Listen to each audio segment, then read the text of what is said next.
BYOVD, or Bring Your Own Vulnerable Driver, is an EDR's worst nightmare.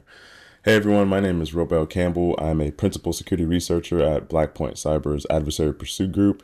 And in this session, I want to go through a real attack chain that was prevented by our Security Operations Center, where a threat actor abused a Windows driver that was previously unknown to be a vulnerable driver, and then leveraged that driver to disable the installed endpoint detection and response software, and then ultimately deploy or execute Killnet ransomware. Then I'll show some of the built-in features that are available to help mitigate these type of attacks, and then also cover some ways that we can overcome the challenges that are involved with this. So let's go ahead and get into it. So we're going to begin this analysis post-exploitation, where the threat actor has already gained access to the system and dropped several files to the disk. The threat actor used a technique called DLL sideloading, where a legitimate executable is deployed and ran, and it loads a malicious dynamic link library. So in this case, upd.exe, which is a carbon black cloud sensor. It's signed by a carbon black, and it loads this avupdate.dll, which under normal circumstances is a legitimate library file. However, in this case, avupdate is a malicious dynamic link library. So let's go ahead and look at upd.exe really quick. Here I have a triage summary of the executable just to see what libraries are loaded. In this case, you can see that avupdate.dll is one of the libraries that it loads. I went ahead and filtered on exported functions of that library, and you can see that avupdate get version is one of those functions. That's the targeted or malicious function that we're going to take a look at. So if I go over here, this is avupdate.dll, and that specific function that we are taking a look at. To draw everyone's attention here, this is the focus right here. So it opens up web.dat, and it performs some XOR decoding operations on that file. And then eventually it will allocate some memory and execute that file. The key is XOR decoded, the file is XOR decoded with the key 6A. You can see that right here, that this data gets loaded here and the XOR operations begin. So if we go over here into this tool, CyberChef, I went ahead and performed the same operation on the file. And you can see that there's a MZ header and the DOS header here. This is indicative of a portable executable file, which is just a Windows executable. So we can go ahead and download this file to the disk. Let's call it suspicious.exe, and then we can analyze it further. Now I've already got it opened up in this disassembler here, and I can already tell you that this is what's known as a custom version of the tool EDR Sandblast. Now, if you're not familiar with that tool, EDR Sandblast is an open source tool that is intended for disabling endpoint detection and response products. It does so by removing what's known as notify callback routines, object callbacks, as well as the event tracing for Windows threat intelligence provider. These are all key pieces of, or key structures in kernel memory that EDR products use to perform their detections. And so what this product does is it provides access to the kernel to remove these callbacks in this provider, and then allows the malware to perform follow-on actions. It also uses 3 vulnerable drivers by default. Here you can see there's gdrv.sys, rtcore, dbutil. These are all known vulnerable drivers. And what this does is it loads these drivers into memory, and there's specific functionality that the malware executes against these drivers to exploit a vulnerability or use a feature or abuse a feature that allows it to read and write in kernel memory.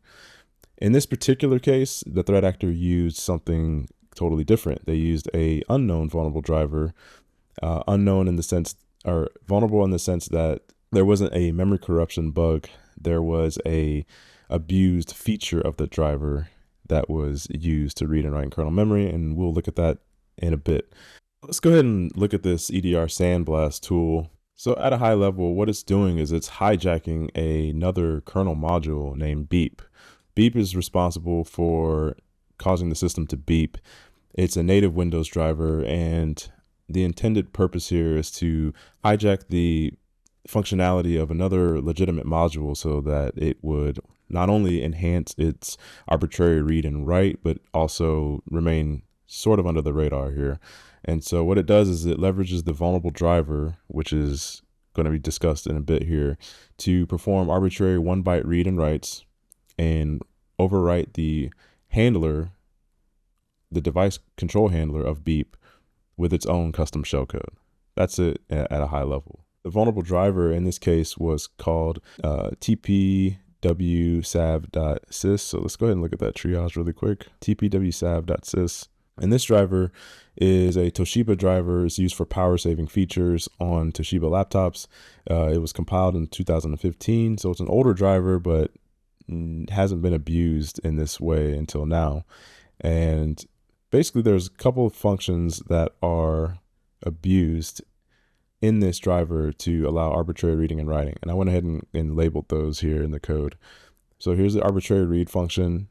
It unpacks a request packet that is sent to the driver and reads the address that is passed to this and reads 1 byte out of that address. Same for the arbitrary write. Same thing happens, only this time you can write 1 byte to anywhere in memory. The caveat to this is that it requires a physical address. And so the attacker has to have special privileges to query or map virtual addresses to physical addresses so that they're able to abuse these functions. The way they do this is they use a feature in Windows called NT-Query System Information. It's a function that allows the user to query information about the system. And in this case, they used the superfetch information structure to query or map virtual addresses to physical addresses. Once they had those addresses, they were able to abuse these functions like so.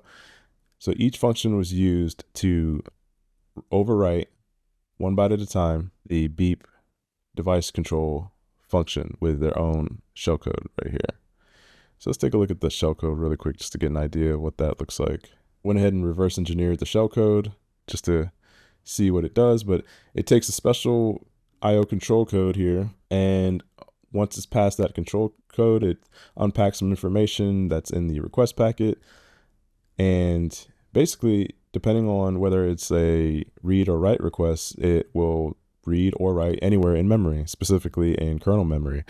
And the reason why this is so dangerous is because the kernel memory holds the callback addresses.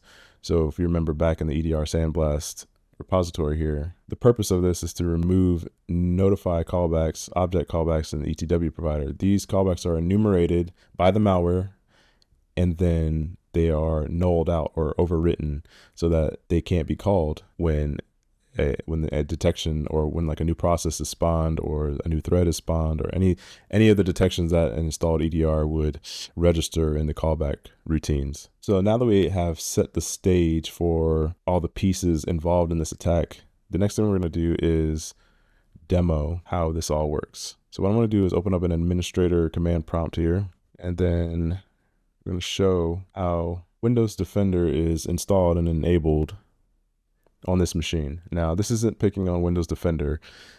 This is applicable to any EDR that's installed. It's just that Windows Defender is installed by default, and I just want to show like it's enabled, and also to prove that it's enabled, we'll go ahead and drop some malware to the disk. So I chose to use Mimikatz. I dropped this on the disk. It should get detected immediately. You can see there's an alert here. Go ahead and remove that.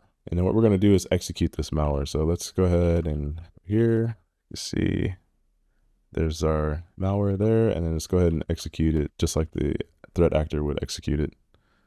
As you can see here, it's downloading kernel related offsets from the Microsoft Symbol server.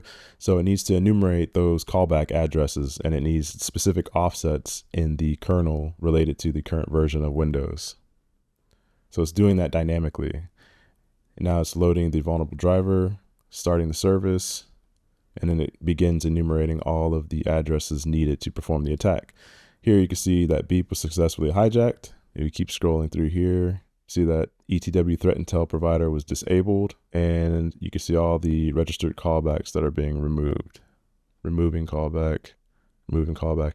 And these drivers are related to Defender. So the custom EDR Sandblast is already pre-configured to enumerate Windows Defender drivers and other EDR products. It's just a matter of customizing it to the specific drivers of that product. So let's go ahead and test this and see if it successfully disabled the EDR. I'm going to drop Mimikatz here again, and as you can see, there are no alerts. We go in here, we can see that all the binaries are still intact. So let's go ahead and navigate there and execute mimikatz.exe, and you can see that we were able to successfully execute Mimikatz unhindered.